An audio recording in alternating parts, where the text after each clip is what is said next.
வணக்கம் உறவுகளே. மனிதனுக்கு முதுமை ஏற ஏற தனிமையும் கூடவே சேர்ந்து விடுகிறது. முதுமையில் தனிமையில் அமர்ந்து கொண்டு இளமையிலும் பள்ளி பருவத்திலும் நடந்த நினைவுகளை நினைத்து நினைத்து அசை போட்டு சுகம் காண்பது எல்லா மனிதரும் வழக்கமாக செய்யும் ஒரு செயல்தான். அப்படி மீண்டும் பழையதை நினைத்து அசை போடுகையில் எல்லா நினைவுகளும் சுகத்தை தருவதில்லை உறவுகளே. சில நினைவுகள் சுகத்தை தராமல் துன்பத்தையும் சோகத்தையும் சேர்த்தே தந்து விடுகின்றன. அப்படியான நேரத்தில் கண்களில் கண்ணீர் கசுவதை நாம் அனுபவ ரீதியாக உணர்ந்திருப்போம். அப்படியான பாடல்தான் இது. ஞாபகம் வருதே, ஞாபகம் வருதே, ஞாபகம் வருதே, ஞாபகம் வருதே, ஞாபகம் வருதே, பொக்கிசமாக நெஞ்சில் புதைந்த நினைவுகள் எல்லாம் ஞாபகம் வருதே. ஏதோ ஒன்றை தொலைத்தது போலே, ஏதோ மீண்டும் பிறந்தது போலே, தாயே என்னை வளர்ப்பது போலே கண்களினோரம் கண்ணீர் வருதே.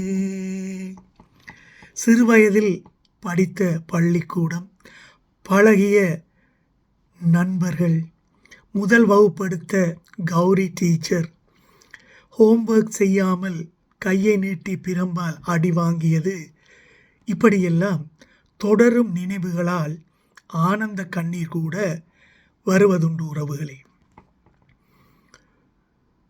முதல் முதல் பிடித்த தட்டாம்பூச்சி, முதல் முதல் திருடிய திருவிழாவாச்சு, முதல் பிடித்த மலபார் பீடி,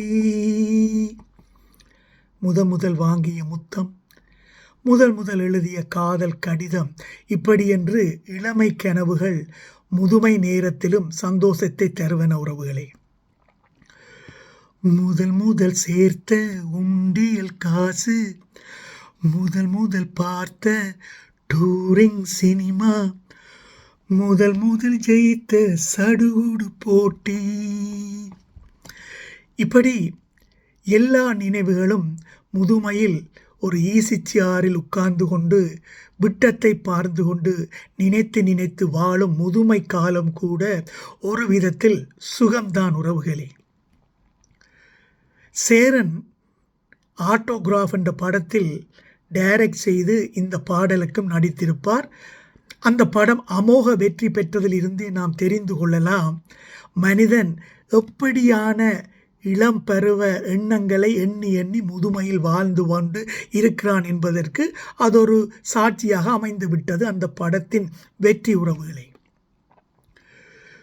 முதல் வாழ்ந்த கிராமத்து வீடு, முதல் ஆக்கிய கூட்டாம் சோறு, முதல் போன சிக்குப்புக்கு பயணம், முதல் அழுத சிநேகிதன் மரணம். எங்களோட படித்த இளம் வயது நண்பர்கள் எத்தனையோ பேர் இன்று எங்களுடன் இந்த உலகில் இல்லை உறவுகளே. அதை நினைக்கும் பொழுது எப்பொழுதுமே மனக்கண்ணீரில் கண்ணீர் வழிவதை நாங்கள் உணர்ந்திருப்போம். அப்படி எனது வகுப்பு தோழர் பலருமே இந்த உலகை விட்டு சென்று விட்டார்கள் உறவுகளே.